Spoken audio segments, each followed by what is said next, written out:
Setelah Caimin merapat ke kubu Anies, nama NU diseret-seret dalam kampanye politik. Padahal NU adalah organisasi keagamaan. Tak ada hubungannya dengan politik praktis. Ketua Umum PBNU, Kiai Yahya Khalil Stakuf menegaskan bahwa tak ada satupun calon presiden termasuk wakil presiden yang didukung oleh NU. Karena sejak awal Nahdliyin dibebaskan untuk menentukan sikap politik. Kebebasan untuk berpolitik itu terlihat dari representasi dukungan Nahdliyin pada partai politik dalam hasil survei. Ternyata jamaah NU itu mayoritas memilih PDIP, kemudian disusul Gerindra dan Golkar. PKB yang katanya partai yang berasal dari NU justru malah dalam urutan kesekian. Hal ini menunjukkan klaim atas nama NU untuk politik praktis tidak dapat dibenarkan, karena NU telah memutuskan untuk memisahkan diri dari politik praktis. Di masa lalu, NU memang pernah jadi partai politik, tapi itu semua dilakukan karena NU merasa tidak mendapat tempat dalam partai masyumi. NU waktu itu dianggap sebagai kelompok tradisional yang tak paham politik. Saat itu, NU telah mengultimatum masyumi agar memberikan porsi yang sesuai untuk wakil NU, karena merupakan konstituen terbesar di Jawa. Tapi permintaan NU itu tidak digubris. Dalam pemilu tahun 1955, NU membuktikan telah mampu menjadi partai politik dengan memperoleh dukungan terbesar ketiga setelah PNI dan Masyumi. Tapi kemudian NU kembali ke khitoh. NU tidak ada lagi urusannya dengan politik praktis.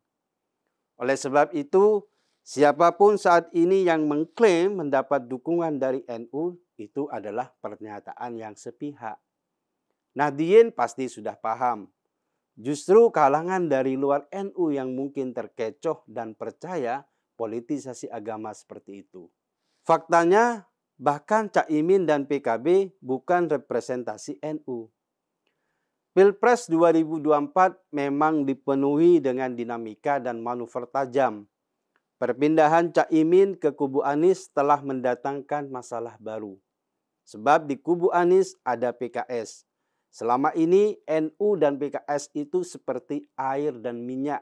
Keduanya tak mungkin bisa bersatu. Dengan masuknya PKB ke koalisi Anies, muncul ancaman baru bagi jamaah NU.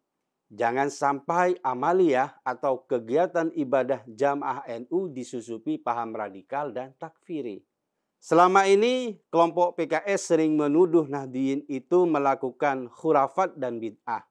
Tuduhan seperti itu tentu melukai hati Nahdliyin, karena amalan mereka telah sesuai dengan tuntunan Nabi dan ulama penerusnya. Tapi kelompok pemurnian agama seperti jamaah PKS tidak menerima semua bentuk kebaruan. Mereka bermaksud memurnikan agama dengan kembali langsung pada Al-Quran dan hadis. Semua orang tentu bebas memiliki keyakinannya. Yang penting jangan mengkafir-kafirkan kelompok lain. Jangan menyesat-nyesatkan kelompok lain selama kelompok itu masih mengikuti Al-Quran dan hadis. Dalam koalisi Anies memang sedang terjadi tarik ulur. Apakah PKS tetap ada dalam koalisi atau mereka terpaksa out karena risih dengan NU? Sikap kelompok nasionalis, terutama yang berasal dari NU, cukup jelas. Di mana ada PKS, maka mereka akan berpihak pada kelompok lawannya. Karena pihak yang ada PKS-nya pasti jualan politisasi agama.